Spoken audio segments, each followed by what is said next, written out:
And these are type of disclosures that go beyond the type of risk factors that we're typically used to seeing in public company filings. The SEC is suggesting that companies would provide disclosure on physical risks, and for REITs this could mean risks related to their properties and potentially the location of the properties subject to those risks.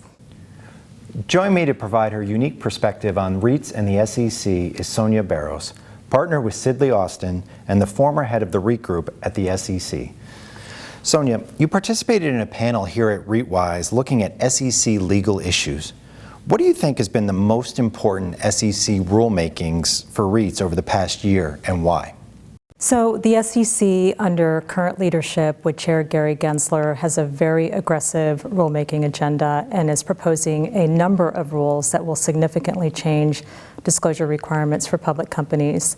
There's a number of rule proposals that are currently pending. There's a rule proposal on corporate share buybacks. There's one on 10b5-1 plans and related disclosures.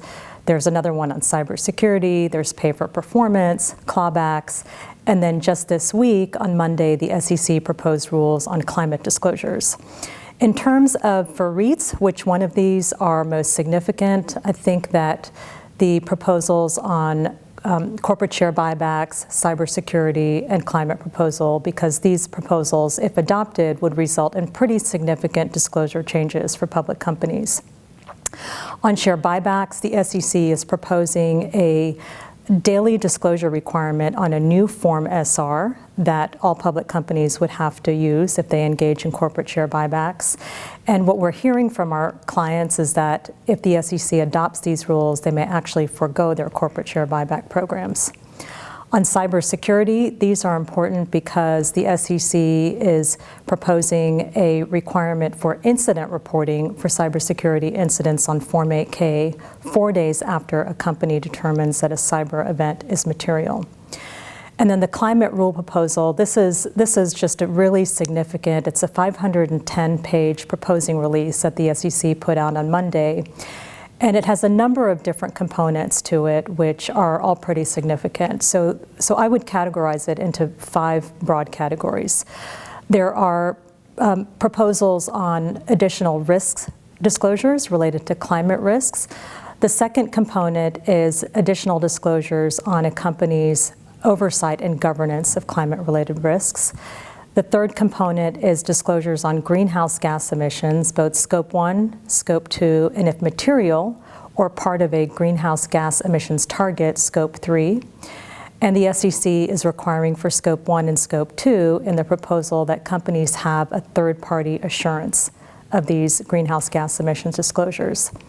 The fourth component is disclosures in notes to the financial statements on financial metrics related to climate risks, and finally disclosure on climate targets and goals. So you can see why that one in particular would be significant to REITs. When do you think these rule proposals will go into effect? The dates will vary. For all these proposals are subject to a notice and comment period. That notice and comment period expires at different times for the different rule proposals. For corporate share buybacks, that comment period ends on April 1st. For cybersecurity, it ends on May 9th. And then for climate, it ends probably the end of May 20th. And so the SEC, after these comment period closes, the SEC has to evaluate all the public comments that have come in on the rule proposal and consider those before they adopt final rules. And so that process is going to take months. So we may see that final rules are adopted before the end of the year, but then there would also likely be transition periods before companies have to comply with any new disclosure requirements. And lastly, how do you think the SEC's recently adopted final rule on the universal proxy will impact REITs going forward?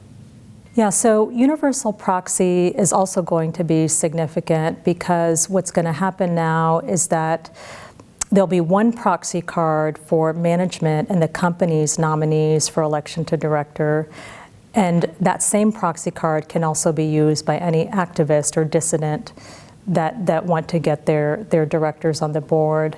Shareholders will have the option to pick and choose which candidates they want to elect instead of just deciding on management slates or the dissident slates. So we really think that there's going to be a pretty significant increase in shareholder activism, and these rules don't go into effect until next proxy season, so 2023, and so now would be a good time for companies to start thinking about how they can plan for this activism and whether there's any defense mechanisms they would want to put into place.